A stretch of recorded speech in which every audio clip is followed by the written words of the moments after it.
Patología de los Vasoactivos. Los integrantes: Luisa Carrasco Nicole Danitza, Luisa Rosas Luis Miguel y Leonardo Santa Cruz Yamil. Bueno, este es nuestro índice donde vamos a abarcar la definición, su clasificación, la importancia del tema, algunas bases de los vasoactivos. Aquí vamos a hablar más, ¿no?, de lo que es insuficiencia cardíaca y de los tipos de shock, la fisiopatología o targets terapéuticos, las indicaciones, criterios clínicos, las líneas de tratamiento, su farmacocinética, farmacodinámica, eficacia, seguridad, y vamos a culminar con un caso clínico y las conclusiones. Ya bien, primero vamos a ver a qué se consideran, ¿no?, los fármacos vasoactivos. Estos son fármacos que tienen propiedades inotrópicas y vasomotoras. Vamos a diferenciar que un agente inotrópico va a mejorar la contractibilidad independientemente de su frecuencia cardíaca, precarga y poscarga, mientras que un agente vasopresor va a inducir a la vasoconstricción, es decir, al tono vascular, y esto va a conducir a elevar la presión arterial media. Como ejemplo tenemos a los fármacos adrenérgicos, que van a cumplir también ambas funciones, ya sea un agente inotrópico o vasopresor, y va a influir, ¿no?, en la regulación de la presión arterial, gasto cardíaco, perfusión tisular y la oxigenación. Ahora, también tenemos que estos van a variar de acuerdo a sus receptores y sus vías de señalización. Por aquí podemos ver un cuadro donde se menciona, ¿no?, la dopamina, la dobutamina, la noradrenalina, adrenalina, el isoprotenerol y la fenilefrina, y en los receptores donde van a actuar. Sin embargo, podemos ver la afinidad por el receptor. Por ejemplo, la noradrenalina tiene una fuerte afinidad por el alfa-1, igual que la adrenalina. Sin embargo, estos dos se diferencian porque la adrenalina es más afín al beta-1 que la noradrenalina. Y también que la noradrenalina es débilmente afín a la beta-2 y no tiene casi acción en esto.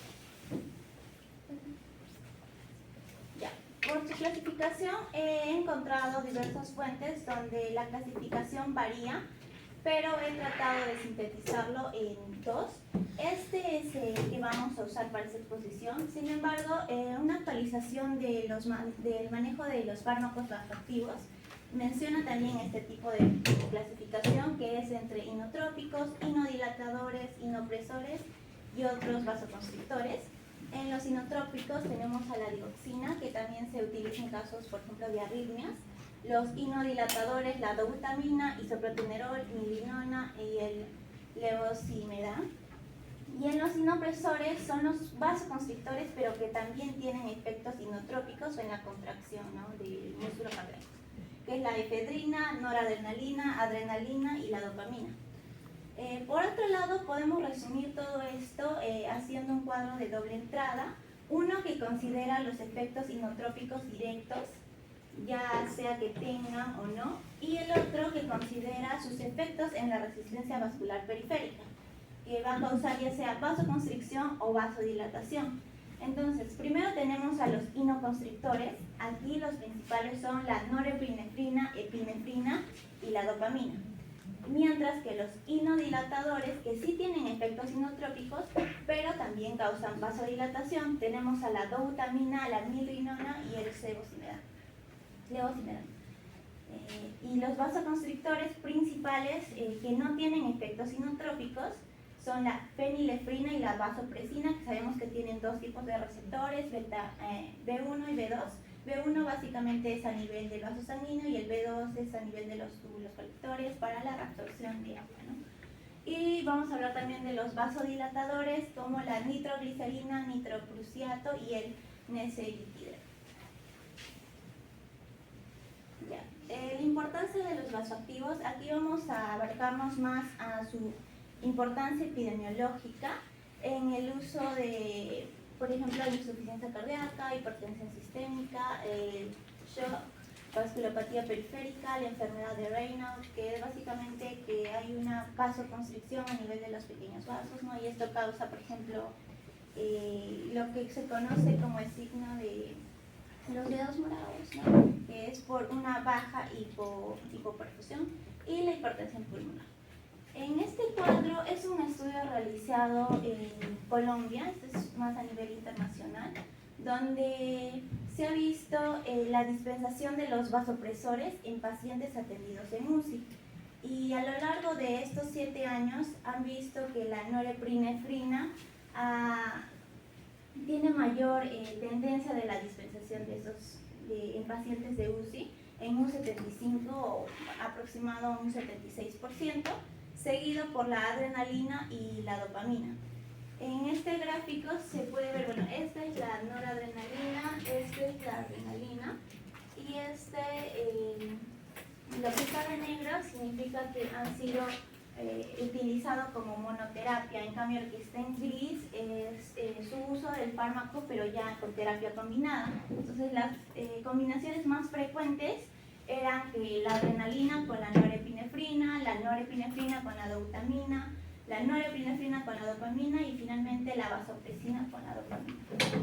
Este ya es un estudio más a nivel nacional, donde se ha visto, ¿no?, su uso, pero en los casos de muerte por dengue. Y bueno, se han utilizado distintas terapias, donde también se ha aplicado otros fármacos, como los antipiréticos y el manejo de fluidos, fluidoterapia. En este cuadro podemos ver también cómo, por ejemplo, la norepinefrina y la epinefrina varía su uso de acuerdo al tipo de shock. Por ejemplo, la norepinefrina es más, ¿no?, para el shock cardiogénico, y la adrenalina ya es para el cardiogénico también, pero para el hipovolémico y la anafilaxia. Ya, continuamos con la base de las bases de los vasoactivos. Primero, recordando que la presión arterial es igual al gasto cardíaco por la resistencia vascular periférica. Y los vasoactivos van a actuar en la resistencia vascular periférica debido a que estos van a modificarla, ¿no?, ya sea vasodilatándola o haciendo vasoconstricción. Aquí vamos a ver los tipos de shock. Uno es el hipovolémico, cardiogénico, el obstructivo y el distributivo. La causa del primero, que es el hipovolémico, es la pérdida de líquidos, ya sea por hemorragias o una deshidratación. Y el tratamiento va a consistir más en la inducción de fluidos, ¿no?, intravenosos. Por otro lado, el shock cardiogénico más es, por ejemplo, debido a un IMA, por una disfunción valvular, arritmias, y acá sí vamos a usar los fármacos vasoactivos de tipo inotrópicos. Mientras que en un shock obstructivo, donde vemos que la presión venosa central aquí ha aumentado, el gasto cardíaco disminuye y la resistencia vascular periférica aumenta. Acá después tenemos al shock distributivo, que tenemos aquí a los dos tipos, el shock séptico y shock anafiláctico. El shock séptico se clasifica también en dos, el hiperdinámico y el hipodinámico o tardío. El shock anafiláctico, vemos cómo la presión venosa central disminuye, al igual que el gasto cardíaco, y la resistencia vascular también disminuye.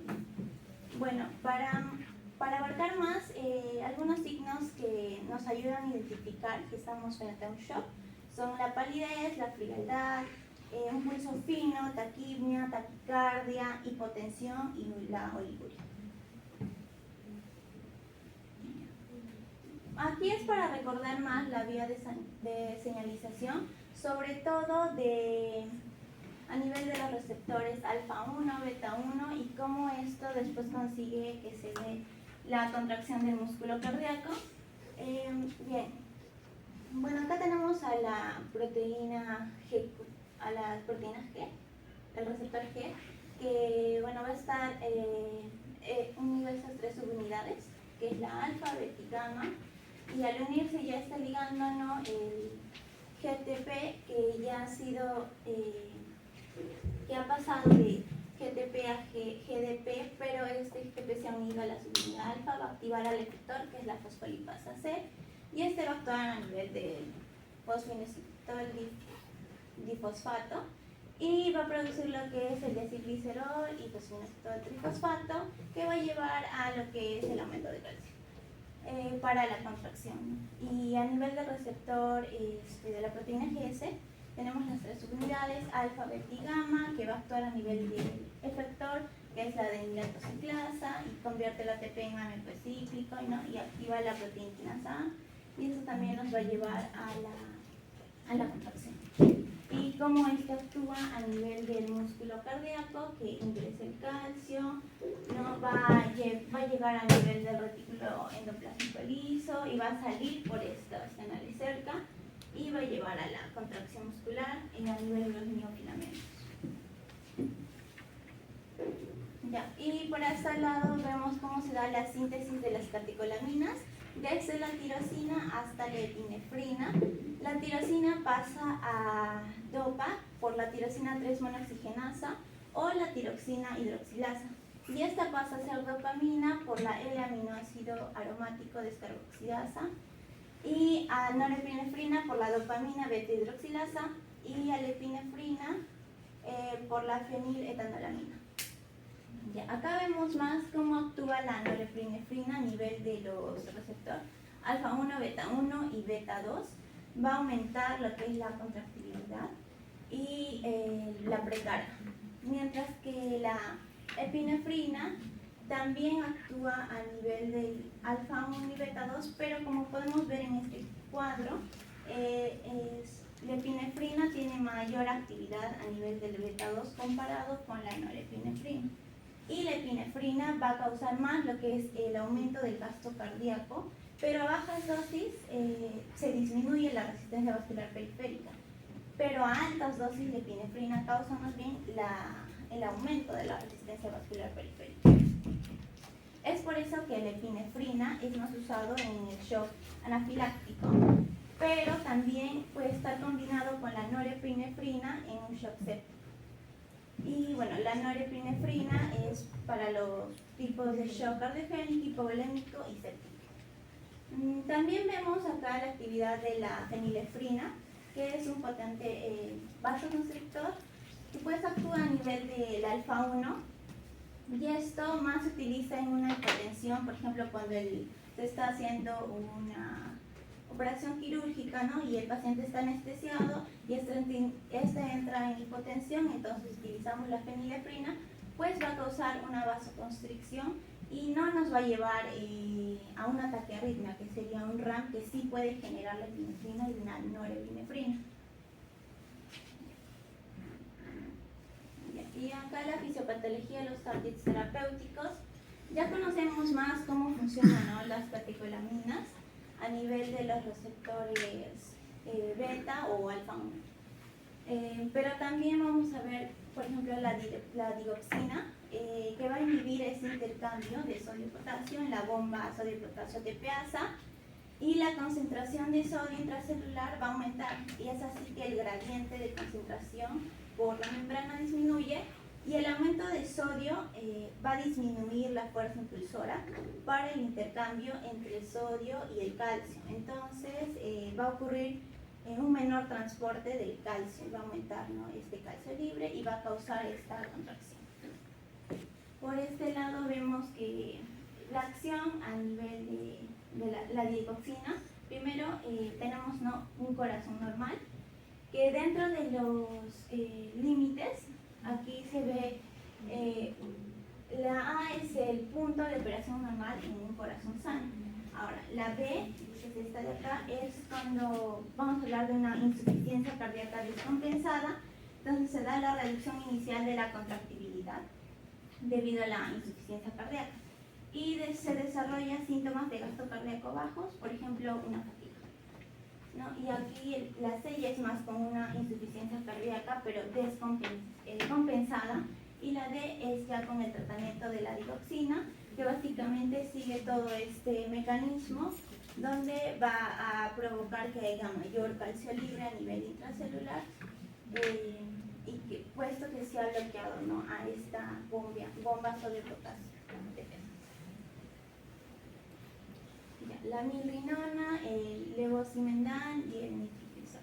Primero, la milrinona es un inhibidor de la fosfodiesterasa 3 en el corazón y el músculo liso, Vamos a ver primero que este receptor beta adrenérgico va a activar a la adenilatociclasa y esto va a causar que el ATP pase a ser AMP cíclico, pero básicamente lo que ocurre es que este AMP cíclico va a activar a la proteína quinasa, que estaba acá activa, y esto va a hacer que se fosforile estos canales de calcio.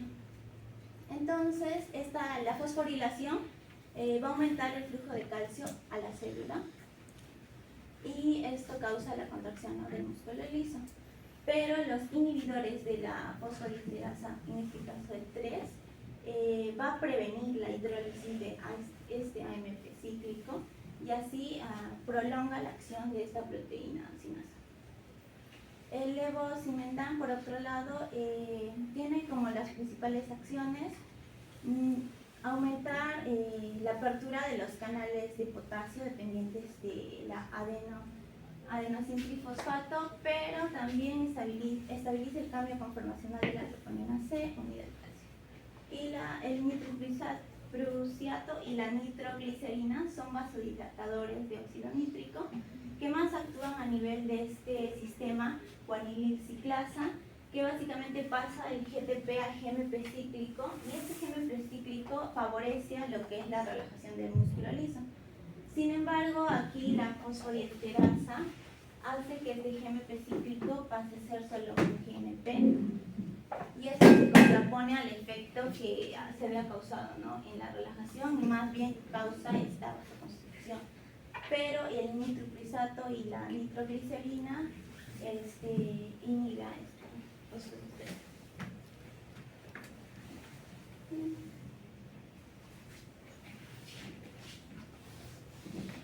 Bueno, continuando con las líneas de tratamiento, nos hemos guiado para hacer esto en este artículo de fármacos vasoactivos en el tratamiento del shock séptico, en el cual nos dice que este grupo de fármacos vasoactivos se van a dividir o se van a clasificar en dos, en los catecolaminérgicos y en los no catecolaminérgicos. Entre los catecolaminérgicos se abarca el grupo de fármacos que son simpático-miméticos, y acá encontramos a la dopamina, la adrenalina o norepinefrina, y a la epinefrina o adrenalina, y a la dobutamina. Y entre los no catecolaminérgicos está la vasopresina.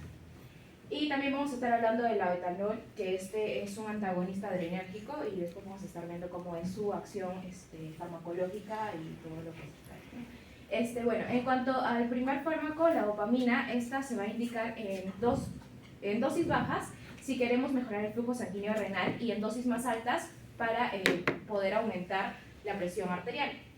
Entonces, los efectos de la dopamina van a ser aumentar la frecuencia cardíaca, el gasto cardíaco, la resistencia vascular sistémica, y también con esto se va a poder aumentar la presión arterial media, que se ve disminuida en el caso de un shock séptico. Luego está la noradrenalina, que se va a indicar porque es un vasoactivo de primera línea, es el más utilizado en el caso del shock séptico, y esto se debe a su acción en los receptores adrenérgicos alfa, que van a poder tener esta capacidad de revertir la hipotensión que presenta el paciente. Y luego, bueno, en cuanto a sus efectos de la noradrenalina, entonces sería que aumenta la contractilidad, aumenta la precarga, aumenta el gasto cardíaco, la frecuencia cardíaca, la resistencia vascular sistémica, y por ende también la presión arterial media. La adrenalina, es un vasoactivo también de primera línea, y su efecto es aumentar también el gasto cardíaco, también aumenta el volumen sistólico, la resistencia vascular sistémica y la presión arterial media. La dobutamina, es un fármaco inotrópico. Es un vasoactivo de segunda línea, se va a utilizar en casos de insuficiencia cardíaca o en casos de un shock cardiogénico, y lo que hace es aumentar la contractilidad, el gasto cardíaco y también el transporte de oxígeno, que nos va a ayudar en este estado de hipoperfusión que se presenta. Luego está la vasopresina. La vasopresina va a tener efecto de vasoconstricción a nivel sistémico por su receptor V1. La vasopresina tiene 3 receptores, pero este receptor se va a encargar de la vasoconstricción. Cuando su efecto lo que va a hacer es aumentar la sensibilidad a las catecolaminas, y va a disminuir la frecuencia cardíaca, el volumen sistólico y también el gasto cardíaco. Y luego está el labetalol. Es un vasodilatador y se va a usar en crisis hipertensivas. Entonces, lo que va a hacer es disminuir la frecuencia cardíaca, la resistencia vascular periférica y también la presión arterial. En cuanto a la dopamina, se va a emplear entonces para el shock, la insuficiencia cardíaca aguda, y sus efectos secundarios van a ser la fibrilación auricular, la bradicardia, la taquicardia y la arritmia ventricular. La noradrenalina se va a emplear en el shock cardiogénico, es un vasopresor y sus efectos secundarios son la bradicardia, la arritmia cardíaca y la isquemia periférica. La adrenalina se utiliza para el shock cardiogénico y también es un vasopresor, y sus efectos secundarios son la hiperlactacidemia, la hiperglucemia, las taquiarritmias, la isquemia periférica, y también va a disminuir el flujo esplácnico.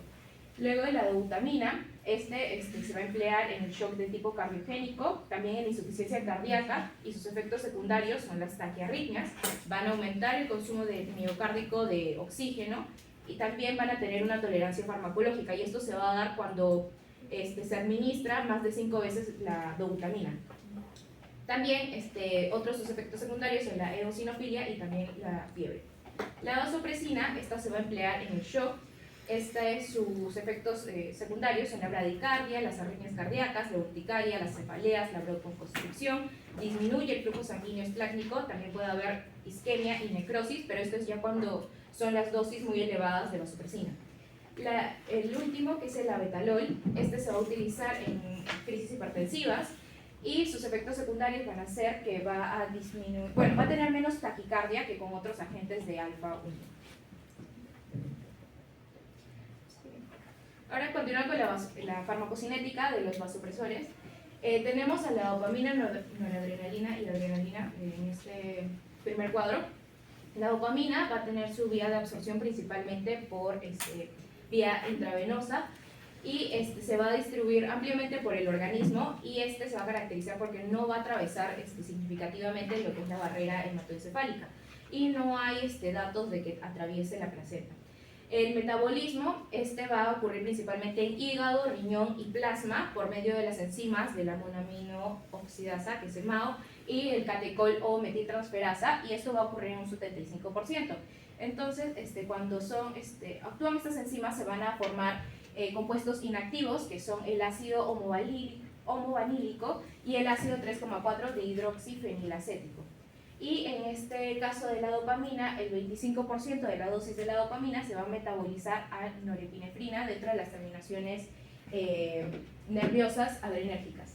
Y en cuanto a su excreción, esta ocurre principalmente, se va a excretar por la vía renal en un 80% en forma de estos metabolitos inactivos, que es el ácido homovanílico, o puede ser también por sus conjugados, como son el sulfato y el glucoronato, y también puede excretarse en forma de un ácido 3,4 dihidroxifenilacético. En cuanto a la noradrenalina, esta se va a absorber por vía intravenosa, principalmente porque por vía oral, por ejemplo, se va a destruir por el tracto gastrointestinal. Eso no se recomienda, tampoco se recomienda mucho la vía subcutánea porque su absorción es mínima. En cuanto a su distribución, va a ser primariamente en los tejidos simpáticos, va a llegar a todos los tejidos, principalmente el corazón, el hígado, el vaso, el riñón también, pero no va a llegar a lo que es el cerebro porque va a tener dificultad, no va a atravesar la barrera hematoencefálica. Lo que sí va a atravesar es la placenta. En cuanto a su metabolismo, también se va a metabolizar principalmente en el hígado, también en el riñón, en el plasma, por medio de las enzimas, la MAO y la catecol o metiltransferasa, y se van a formar estos metabolitos inactivos, igual que en la dopamina, el ácido homovanílico y el ácido 3,4 dihidroxifenilacético. Entonces su excreción principalmente es por la vía renal, como estos conjugados de estos metabolitos inactivos, de sulfato y glucurónidos, y también en muy pequeñas cantidades se va a poder excretar sin metabolizar por medio de las heces. Y su tiempo de vida media de la noradrenalina es de 6 horas, y el resto ya se va a eliminar en 18 horas. En cuanto a la adrenalina, esta se va a absorber principalmente por la vía intravenosa. En la vía intravenosa va a contar con una biodisponibilidad del 100%. También se puede absorber por la vía subcutánea, pero esta va a ser una absorción más lenta. Y también se puede administrar por lo que es la vía intramuscular, y esta va a tener una absorción más veloz y también más activa.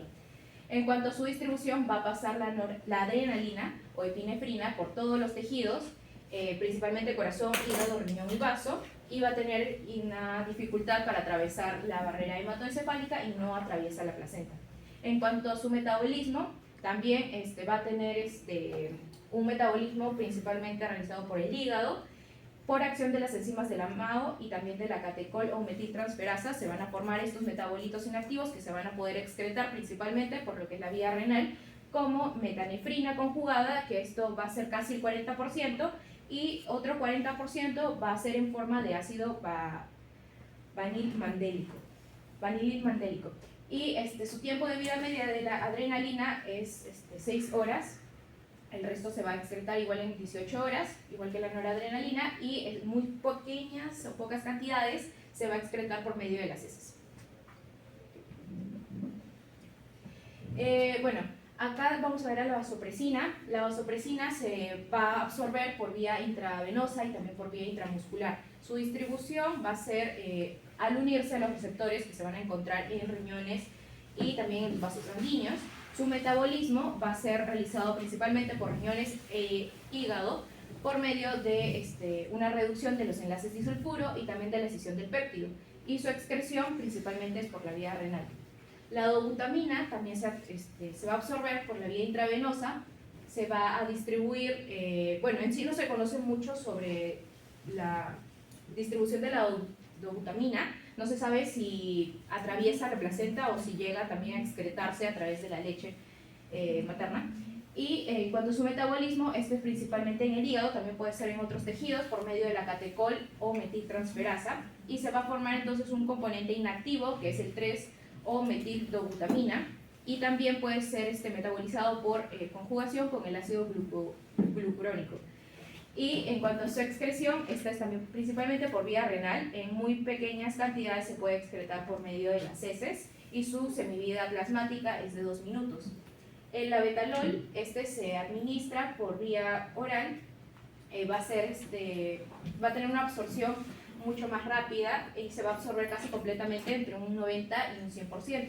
Su vía también puede ser absorbido por la vía intravenosa, y en cuanto a su distribución se va a distribuir por todo el cuerpo, atraviesa lo que es la barrera placentaria, también se va a poder excretar por la leche y va a distribuirse parcialmente, va a poder atravesar parcialmente la barrera hematoencefálica.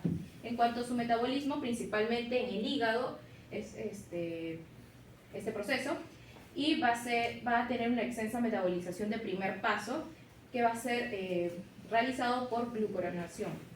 Y el 25% de la dosis de labetalol se va a poder alcanzar a circulación sistémica. En cuanto a su excreción, igual, principalmente es renal y en menor proporción es por la vía biliar a través de las heces, y su tiempo de vida media es de 5.5 horas.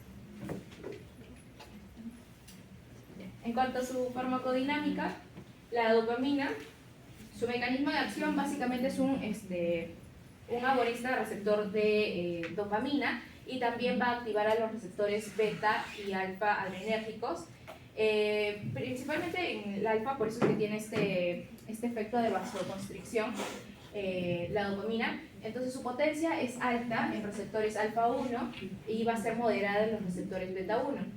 Y en cuanto a su eficacia, va a ser también alta, tiene un gran efecto vasoconstrictor que nos ayuda mucho en el caso de un shock séptico. Y también tiene su tiempo de inicio es a los 5 minutos y su duración es menor o igual a los 10 minutos.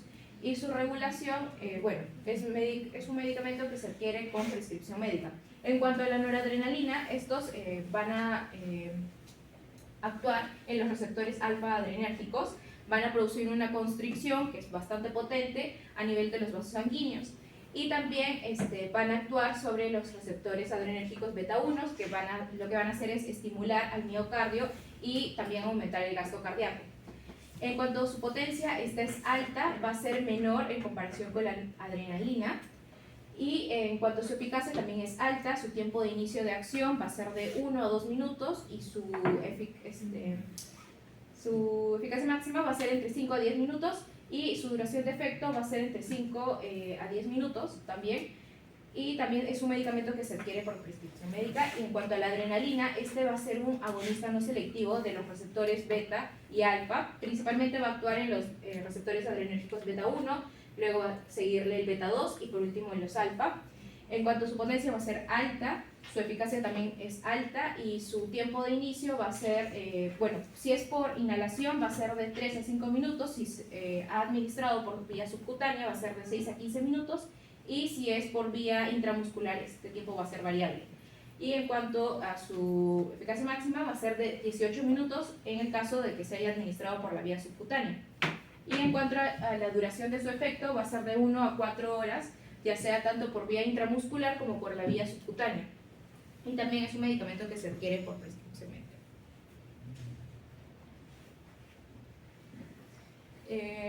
Continuando con la vasopresina, este se va a unir igual, tiene sus 3 receptores, el beta 1, beta 2 y beta 3. El beta 1 va a tener una subclasificación, que son los beta 1A y los beta 1B. Y la vasoconstricción se va a dar por su unión al beta 1, al receptor V1, perdón. Y su potencia también es alta en los receptores, tanto beta 1 como beta 2. Su eficacia va a ser moderada como vasopresor y no es de primera línea. En cuanto a su inicio de acción es de 0.03 unidades por minuto y su eficacia máxima va a ser a los 15 minutos. Y la duración de su efecto es entre 15 a 20 minutos. Y bueno, su regulación igual, todos van a ser medicamentos que se van a adquirir por prescripción médica. Y la dobutamina, también se va a unir a receptores beta y alfa y los va a estimular. Principalmente va a actuar en los beta 1, adrenérgicos, los beta 2 y por último el alfa. Y lo que va a hacer es activar a la adenilatociclasa. Entonces va a haber un momento de AMP cíclico y disminuye lo que es el calcio y llevaría también una relajación. El mayor efecto tiene una potencia mayor en lo que son sus receptores beta que en el alfa. Su eficacia también va a ser alta para la contractilidad miocárdica. El inicio de su acción va a ser entre 1 a 10 minutos y su pico máximo va a ser entre los 10 a 20 minutos y su duración de efecto va a ser menor de los 10 minutos. En cuanto al labetalol, como mencioné, es un inhibidor, es un antagonista de los receptores adrenérgicos, por lo tanto va a bloquear tanto los receptores alfa como beta y lo que va a hacer es proteger al corazón. Su potencia va a tener un mayor efecto en los receptores beta en comparación con los receptores alfa. Su eficacia es alta, tiene un tiempo de inicio de 5 minutos, su pico máximo va a ser entre los 5 y 15 minutos y su duración de efecto va a ser de 2 a 4 horas. En cuanto a su regulación, igual, medicamento que se va a adquirir con prescripción médica. Bueno, siguiendo con la exposición, yo les voy a hablar sobre la seguridad y eficacia. En cuanto a la norepinefrina, va a ser considerada como el fármaco de primera línea en el tratamiento del shock séptico, ya que va a actuar sobre los receptores alfa 1 y beta 1, produciendo una potente vasoconstricción y va a aumentar el gasto cardíaco. En cuanto a sus RAMs, a nivel cardiovascular, nos menciona que su uso prolongado va a ocasionar una disminución del gasto cardíaco, depresión del volumen plasmático, una vasoconstricción periférica y visceral severa, necrosis, bradicardia. Entre otros RAMs también nos puede causar cardiopatía por estrés. En cuanto a las contraindicaciones y a las precauciones, nos menciona que a las personas que sufren una hipersensibilidad norepinefrina tiene que tener una contraindicación absoluta. Mientras que en cuanto a contraindicaciones relativas, nos menciona la hipercapnia, hipoxia, enfermedades oclusivas como la arteriosclerosis. En cuanto al embarazo o la lactancia, el nivel de riesgo es C, o sea que este nivel de riesgo nos menciona que si es posible sustituir el medicamento de la norepinefrina, se debe hacerlo, ya que en un estudio hecho en animales se ha visto defectos congénitos que han tenido los hijos de los animales, por ejemplo un estudio en monos. Bueno, en cuanto al embarazo nos menciona que va a atravesar fácilmente la placenta, anoxia fetal, y en cuanto a lactancia se recomienda evitar. Las interacciones nos menciona que es de riesgo aumentado de arritmias y otros trastornos si se administra norepinefrina con ciclopropano o alotano o antidepresivos. También, si es que se administra una norepinefrina con una dobutamina, nos menciona que va a ser útil para pacientes con shock cardiogénico o insuficiencia cardíaca, ya que la norepinefrina lo que va a hacer es aumentar la presión arterial, mientras que la dobutamina va a mejorar la contractibilidad cardíaca. En cuanto a la epinefrina, en sus RAMs a nivel cardiovascular, nos menciona que puede ocasionar taquicardia, palpitaciones, aumento de la presión arterial. A nivel dermatológico puede generar palidez, sudoración. A nivel gastrointestinal, náuseas, vómitos. A nivel neurológico, mareo, ansiedad y cefalea. En cuanto a contraindicaciones absolutas, no van a existir en situaciones de extrema gravedad. A nivel relativo, se contraindica en pacientes con hipersensibilidad. Y en cuanto al embarazo o lactancia, también nos presenta un nivel de riesgo tipo C. En embarazo va a ser teratógeno, y en cuanto a lactancia se va a tratar por la leche materna. En cuanto a las interacciones de la epinefrina, va a actuar como antagonismo con bloqueantes adrenérgicos. Y en cuanto a su monitoreo, se tiene que tener en cuenta los signos vitales, como viene a ser la presión arterial. Bueno, en cuanto al medicamento de la dopamina, esta va a ser una dosis dependiente, porque en cuanto sus efectos van a depender a la dosis que un paciente reciba. A dosis baja, por ejemplo, va a actuar sobre los receptores adrenérgicos.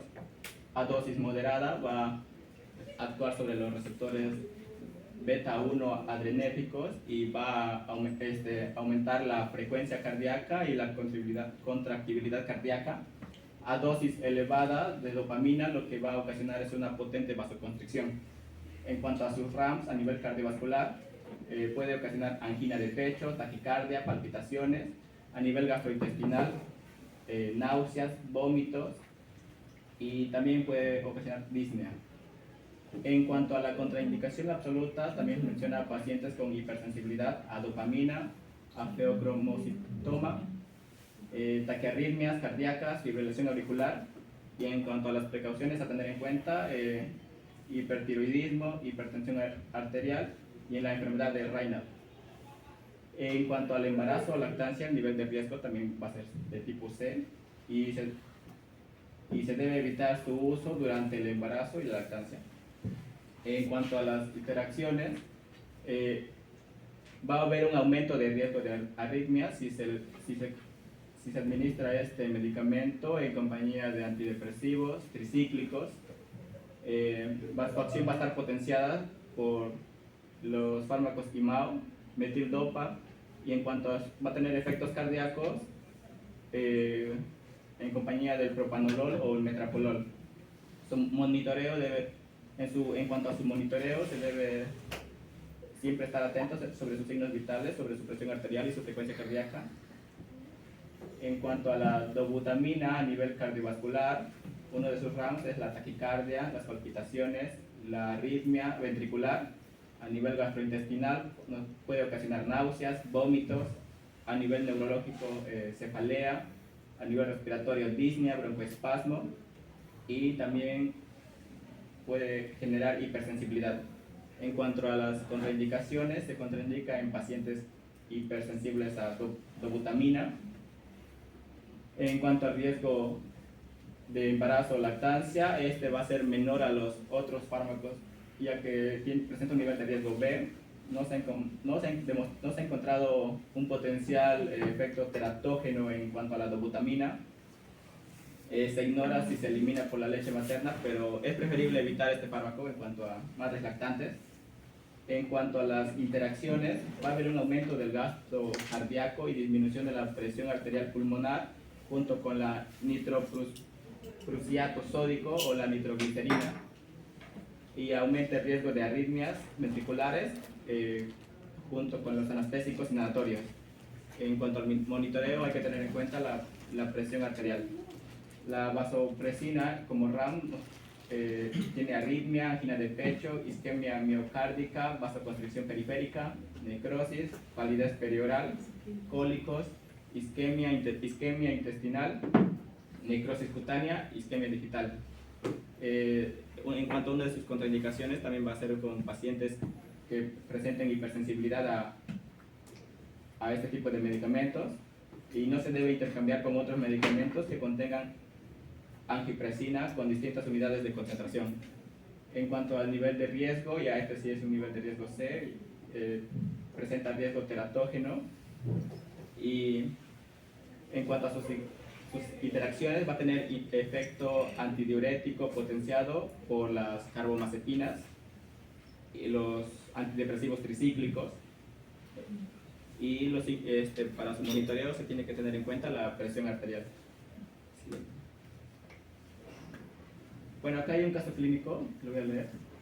Nos menciona: paciente masculino de 65 años ingresa a urgencia con fiebre, escalofríos, tos productiva y dificultad respiratoria. Tiene antecedentes de diabetes mellitus, enfermedad pulmonar obstructiva crónica. A la exploración física se observa taquipnia, taquicardia, hipotensión y crepitantes bibasales. Se le realiza una radiografía de tórax que muestra una consolidación en el lóbulo inferior izquierdo. Se sospecha que tiene una neumonía bacteriana y se le diagnostica sepsis grave. Más adelante vamos a ver sobre la Guía Internacional para el Manejo de la Sepsis, pero antes de poder avanzar a la siguiente diapositiva, quisiera preguntarles a uno de ustedes a ver si nos pueden mencionar cuáles de los síntomas, por ejemplo, nos hacen sospechar que el paciente presenta neumonía bacteriana. Tos productiva, dificultad respiratoria, la fiebre. Ok, bueno, en cuanto a los síntomas, podemos mencionar, ¿no?, los crepitantes, la fiebre, la taquipnia y la taquicardia, que más o menos nos ayudan en el diagnóstico de sepsis grave. Ya, bueno, en cuanto al Guía Internacional para el Manejo de la Sepsis y el Shock Séptico, nos menciona acá algunos pasos: la resucitación inicial, el cribado de la sepsis, el diagnóstico, tratamiento antimicrobiano, el control del foco infeccioso, la reanimación con líquidos y los vasoactivos. Siguiente. Y acá vamos a profundizar un poco más estos puntos sobre la línea de tratamiento. Lo primero que se tiene que tener en cuenta, nos menciona que es una resucitación inicial, y para esto se le tiene que administrar oxígeno suplementario y se le tiene que monitorizar la saturación de oxígeno, la frecuencia cardíaca, la presión arterial y el electrocardiograma.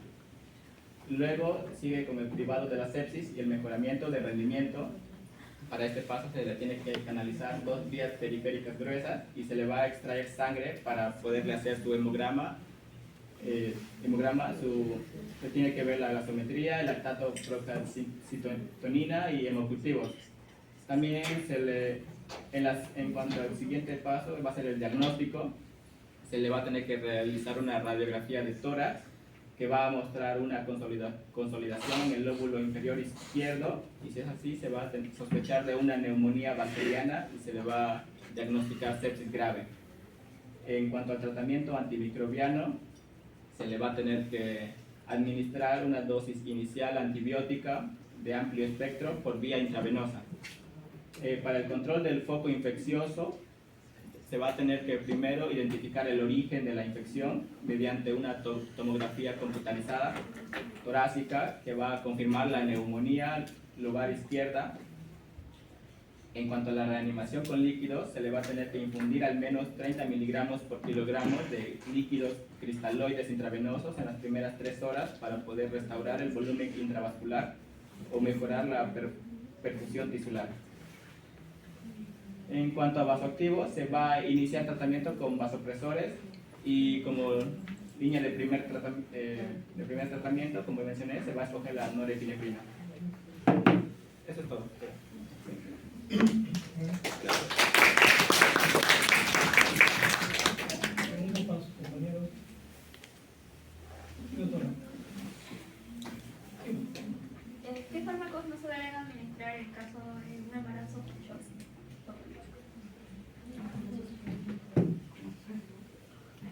serían los que hemos visto, los que atraviesan la barrera de la placenta, y también los que, bueno, principalmente eso porque si fueran que ya tienen niño, ya no administraríamos los que se pueden secretar, pueden salir a través de la leche. Entonces, entre los que había mencionado, los que atraviesan la placenta, la barrera de la placenta, está la dobutamina. Ese principalmente, y en cuanto a los que, también a la noradrenalina, que es el de primera línea, también atraviesa la placenta, así que no sería posible utilizarlo, podríamos usar otro medicamento alternativo que no implique atravesar la placenta y tampoco perjudicar este proceso de gestación. ¿Otra pregunta? Sí. Sí, en el caso del uso de fármacos vasopresores o inotrópicos, ¿por qué como efecto adverso se le relaciona a la hipoperfusión? Sí. Si lo que se busca con estos fármacos pues, técnicamente es mejorar la perfusión a órganos, ¿no? Pero como efecto adverso tiene la hipoperfusión. En realidad los vasoactivos en general no son los vasopresores inotrópicos. Depende del tipo de... Bueno, el shock en sí ya es una hipoperfusión y esto causa, ¿no? Se refleja con la hipotensión. Va a depender, yo creo, del tipo de shock que estamos manejando, por eso distinguimos entre epinefrina y la norepinefrina. Pero en sí eran para los dos para tratar la hipoperfusión. No, claro, pero ¿por qué algunos ponen como efecto adverso que la medicación con estos fármacos genera hipoperfusión? Creo que sería más por la disminución de lo que es la resistencia vascular periférica combinada con hipotensión. ¿Usted revisó algo, verdad? Sí, yo he visto que en el caso de estos fármacos vasopresores, bueno, más que nada se le atribuye a la hipoperfusión porque al dar en el caso de que haya una vasoconstricción excesiva, ¿no? En respuesta a la hipoperfusión y por los vasopresores. Es muy raro que dé esto por vasoconstricción excesiva, pero generalmente se le asocia a pacientes con gasto cardíaco irregular o que hayan tenido una resucitación por líquidos inapropiada, ¿no? Más que nada, como se dan para fármacos que trabajan en el receptor alfa 1, como es la adrenalina, la noradrenalina, ¿no? Que son agonistas inespecíficos. Y pues básicamente también está asociado al síndrome de la enfermedad de Ringel, que lo mencionaron, que generalmente como va a haber una vasoconstricción, pues va a afectar a la irrigación de los dedos de manos y pies, que posteriormente pues son dedos y pies fríos, cambio de coloración a ese nivel y necrosis con una automutilación de los dígitos. Algo también para añadir, que es importante que ustedes sepan, es que cuando le consiguen las patologías donde más van a ver todos estos cuadros es en el shock, ¿no? Ahora, cuando ustedes están frente a un cuadro de shock, el paciente puede salir rápido del cuadro, como también puede demorar en salir. Y a veces para que, digamos, tú dar o optimizar tu terapia, no necesitas ir a dosis topes de un medicamento, sino agregar otro. ¿Por qué? Porque los receptores, y esto ustedes ya lo han visto, también se saturan. Entonces, en algún momento, por más dosis que yo voy a dar, no voy a garantizar la perfusión. Y justamente a nivel distal, sobre todo, pues hay una vasoconstricción de esos capilares y por eso es que no se recomienda llegar a dosis altas, sobre todo de noradrenalina, que es lo más usado, porque terminan haciendo isquemia periférica, ¿no? Para que lo tengan en cuenta. Y algo para recalcar. ¿Les ha quedado claro el concepto de diferencia de vasoactivo con vasopresor? Porque a veces le decimos vasoactivo a todo o vasopresor a todo y nos confundimos un poco. ¿Les ha quedado claro?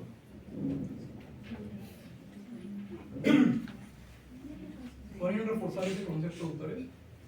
Sí, que más hablamos de los inotrópicos y los vasopresores, que los vasopresores son para la vasoconstricción, ¿no?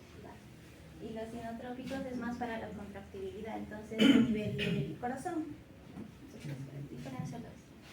Cuando ustedes escuchen la palabra vasoactivos, o sea, va a haber acción en el vaso, tanto aumentando la presión del vaso como dilatando, o sea, disminuyendo, ¿no? O sea, si es que yo estoy con un fármaco vasodilatador, pues también estoy hablando de un vasoactivo porque va a tener acción en el mismo. Cuando yo hablo de la palabra vasopresor, ¿a qué suena? A que estoy generando presión dentro del vaso, donde generalmente están este grupo, pues, ¿no? De inotrópicos, ¿ya? para que tengan ese concepto claro. ¿Otra pregunta? Sí, doctor. De todos los fármacos que he mencionado, ¿cuál creen ustedes que podría ser el más contraproducente para la salud de la persona? El más. ¿Contraproducente para qué? Para la salud de la persona. Ah, ya.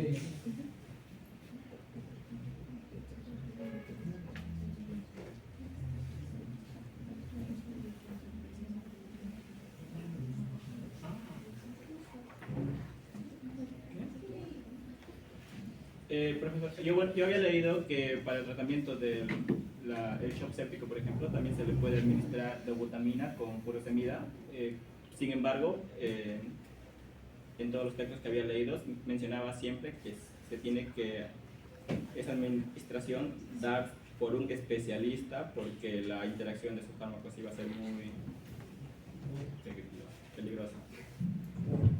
Y creo que esa sería la más contra la furosemida. ¿De acuerdo?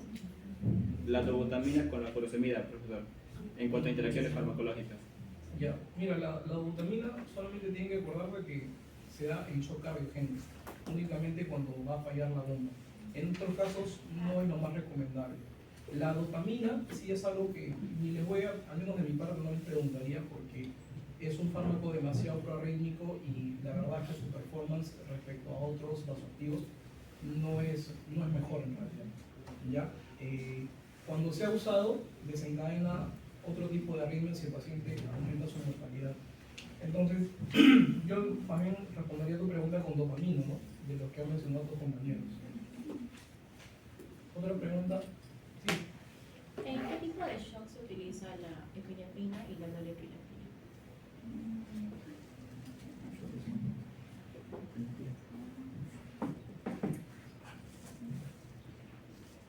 Ya, bueno, la epinefrina es más para el shock anafiláctico, mientras que la norepinefrina es para el shock cardiogénico, hipovolémico y séptico, ¿no? Básicamente porque la norepinefrina va a actuar más en el alfa 1 y el beta 1, mientras que la epinefrina también tiene acción a nivel del beta 2 y es como que el alfa 1 que tiene un efecto vasoconstrictor está regulado por el beta 2 también. Y por eso es que, como están regulados el alfa 1 y el beta 2, estaría más predominante acá lo que es el beta 1. Entonces favorecería más a la contractibilidad y al inotropismo. Es por eso que un RAM también de la epinefrina son las taquiarritmias.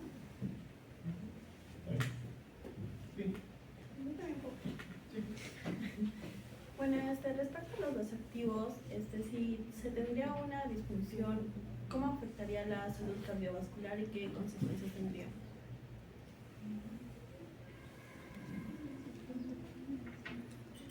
¿Puedes repetir, por favor? Ya. Respecto a los vasoactivos, si se tendría una disfunción, eso me olvidó. ¿Cómo podría afectar a una enfermedad cardiovascular o a la salud cardiovascular? ¿Qué enfermedad tendría? Creo que lo mencionaron en contraindicaciones, pero no me escuché.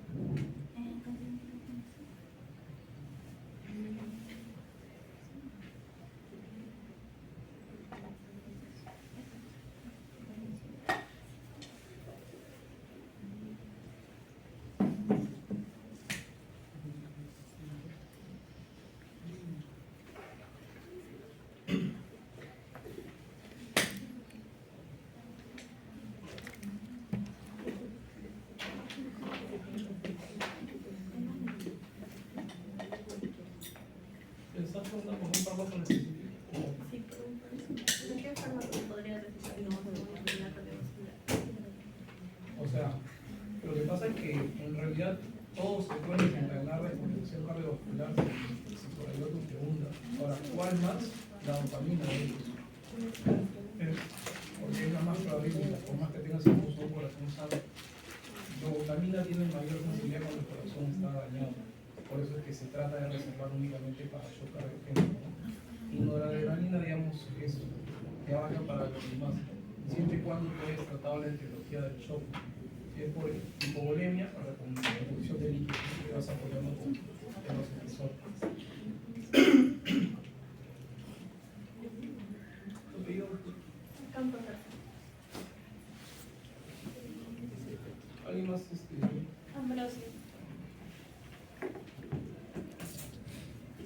Usted, doctora. Bernoulli. ¿Otra pregunta? Sí. ¿En qué caso se contraindica la definición? En taquiarritmia. En taquiarritmia. Ya. ¿Ese es el único caso? Hipersensibilidad o una aterosclerosis. En realidad sus contraindicaciones de si te vas a usar por primera vez, salvo que el paciente diga que es alérgico, en realidad no tendría por qué no dar, ¿no? Porque está demostrado que no hay mayor beneficio entre otros sinotrópicos que tienen mucho más, perdón, de otros vasoactivos que tengan efectos adversos mucho más importantes que en este caso la noradrenalina, ¿no? Que la pueden monitorear, digamos, regularmente bien. ¿Alguna otra pregunta? Sí. ¿Cuáles vienen a ser los medicamentos que están con nivel de riesgo de embarazo, pero de tipo C? La norepinefrina, también la epinefrina, se puede ver. Norepinefrina, epinefrina, la dopamina y también la vasopresina. Algo importante recalcar que cuando ustedes tienen una situación, digamos, en la cual requieren el uso, ¿cuál es el problema de los hospitales? Que es la decisión para iniciarlo, a veces por el miedo, digamos, a que pueda haber una descompensación cardíaca, por muchos doctores es alta, entonces dicen, no, hay que aguantar lo que viene el de UCI, y esa demora a veces puede llegar hasta 6, 7 horas y el paciente ya está muerto. Entonces, es mejor que tú inicies vasoactivos o vasopresores a dosis pequeñas, ¿ya? Incluso por vía periférica hasta que le logres colocar una vía central, que es lo ideal para tú poder administrar esos fármacos, porque si tú lo inicias a tiempo, esto definitivamente tiene impacto en la mortalidad del paciente. O sea, tu familiar, tu paciente, quien sea que reciba esto, si lo recibe a tiempo se puede salvar. Y eso es lo que demora y mata en los hospitales, ¿ya? La identificación. ¿Por qué? Por muchos factores, pero bueno, eso no es el caso comentarlo. La situación es que cuando ustedes tengan que iniciarlo, inician, ¿ya? La enfermera te va a decir, doctor, pero no tiene vía central. Igual, bueno, la voy a acusar, denle su nombre, su DNI, si el señor lo coloca, porque eso salva vidas. ¿Okay? Eso sí quiero que se lo grabe. Después, bueno, no sé si este tema creo que sí vendrá en su examen, pero ¿qué tienen que saber? Sobre todo noradrenalina, eso sí, farmacocinética, farmacodinamia, por lo menos de ese al revés y al derecho. Dobutamina únicamente para shock cardiogénico, ¿ya? ¿Cuál es el segundo, digamos, escalón, sobre todo en shock séptico, que es lo que más ustedes van a ver? Es el uso de vasopresina. Acá hay, no lo hay. Entonces, ¿qué se hace? Se trata de añadir otro vasoactivo, ya sea la misma epinefrina o alguno de los otros que han mencionado sus compañeros, ¿no? Pero la dopamina sí ya casi en ningún lugar se usa porque sus afecciones probables indican que puedan tener. ¿Ya? ¿Alguna otra pregunta? O sea, ¿cuál sería el objetivo principal de darle vasoactivos en una enfermedad conocida, en una insuficiencia circulatoria? Básicamente lo que se quiere llegar es de que no llegue también a un estado de hipotenso el paciente que pueda llevar a desencadenar su muerte. Entonces, como el paciente ya se encuentra en shock, está en un estado de hipoperfusión, entonces va a haber una disminución de la cantidad de oxígeno que va a estar llegando a los distintos órganos, como puede ser el cerebro, el corazón, y esto ya sí puede llegar a un estado en el cual sí se desencadene la muerte del paciente. Entonces lo que tratamos de hacer es revertir esto mediante los vasoactivos que, como mencionó mi compañera, actúan principalmente sobre la resistencia vascular periférica, que va a hacer que aumente también la presión arterial. Entonces ya se puede revertir este estado hipotenso que tiene el paciente.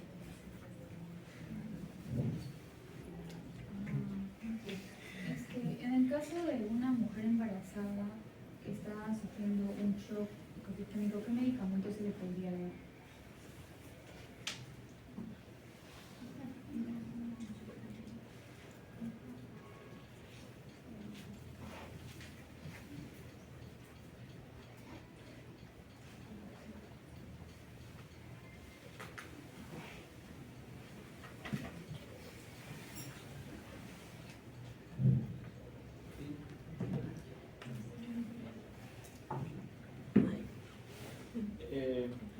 Bueno, en cuanto a una mujer embarazada, hemos visto que la mayoría de los medicamentos van a atravesar la barrera hematoencefálica. Sin embargo, el medicamento que presenta menor riesgo, según lo que hemos averiguado, va a ser la dobutamina, la que tiene un nivel de riesgo B.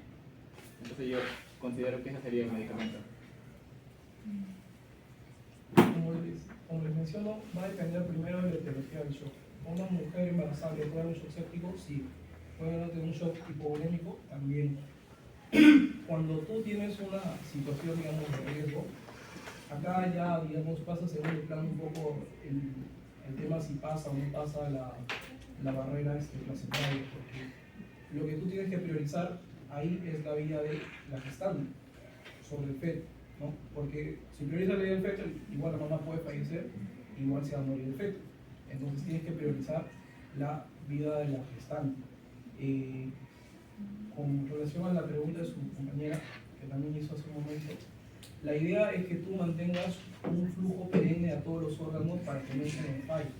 Esa es la idea, ¿no? Y generalmente, ¿cuánto es la presión arterial media, que es el marcador? ¿Cuánto tiene que estar para yo garantizar un adecuado flujo? 120 sobre 80. ¿Mayor de cuánto? 120 sobre 80. Presión arterial media. ¿Cuánto? 90, 60. No, presión arterial media. ¿Mayor de cuánto? 65. ¿Ya? Ese es su objetivo. ¿Ya? Otra pregunta, chicos. Sí. ¿Qué tratamiento oportuno se le debería considerar a una persona que tiene el SIAD, que sería el síndrome de secreción adecuada de la hormona antidiurética, ya que hay una disminución de la vasopresina? Vasopresores. Del CIA hay una secreción inadecuada de la hormona antidiurética. Considero que la vasopresina. ¿Te refieres a que un paciente con SIGA hace un determinado tipo de shock o no tiene esa? No, o sea, por ejemplo, como no hay una disminución de la vasopresina, entonces, ¿qué medicamento se le podría dar a una persona presente en SIA? Ya que dijo que hay inseguridad, por ejemplo. Ya, lo que pasa es que el SIGAT va a depender también de cuál es la etiología. Hay SIGAT farmacológico y hay SIGAT no farmacológico. Si definitivamente no tiene vasopresina, se le da vasopresina. Hay administración de vasopresina, incluso se administra intranasal. Entonces sería básicamente la reposición de eso. Pero ahora va a depender, digamos, qué vasoactivo darle, dependiendo de la etiología del shock o de la complicación que tenga, ¿no?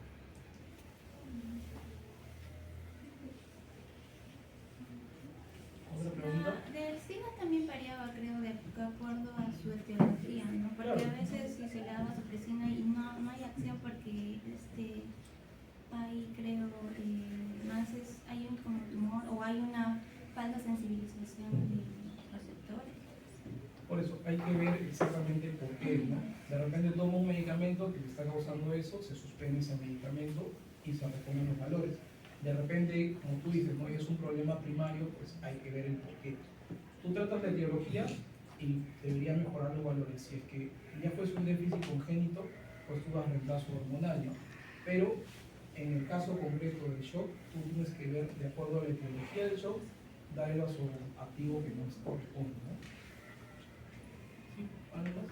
Sí, Luciana. No sé, de repente, ¿con qué medicamentos los activos podrían interactuar, ¿no? Tener interacciones farmacológicas y no ocasionar, digamos, una disminución de su efecto o acción?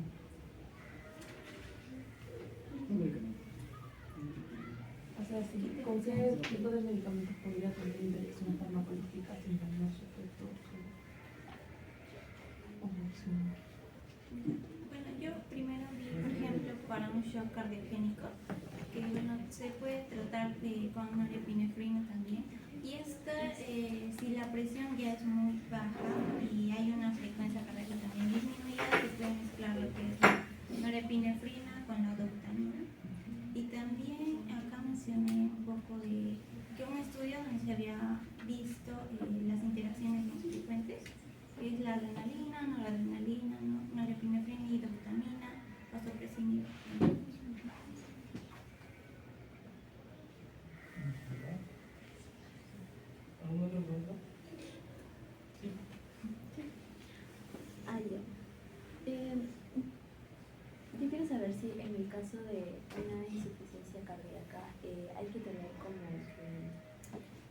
selección específica o especial en el caso de darle un vasoactivo. O sea, un fármaco específico para eso. ¿Una insuficiencia? Ajá, una insuficiencia cardíaca digestiva.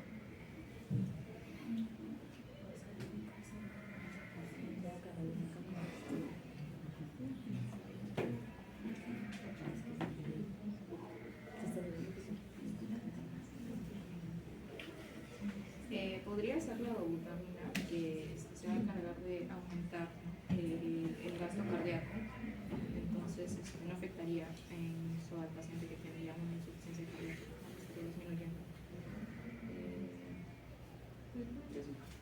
Aunque también la adrenalina también tiene la función de aumentar el gasto cardíaco, aumenta todo lo que es la resistencia vascular periférica, bueno, sistémica en este caso, y aumenta la presión arterial media.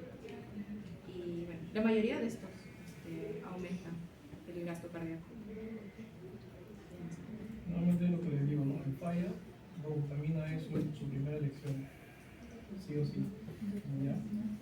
Porque el problema es propiamente la bomba. Entonces, si la bomba está integrada, necesitas algo que sea selectivo propiamente. ¿Alguna otra pregunta?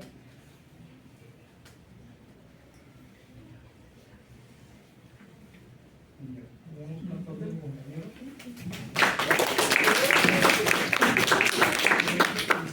Chicos, la semana pasada, bueno, imagino que han mandado su justificación porque vieron que han faltado la semana pasada. Por favor, manden las soluciones sus por ley, no sé qué va a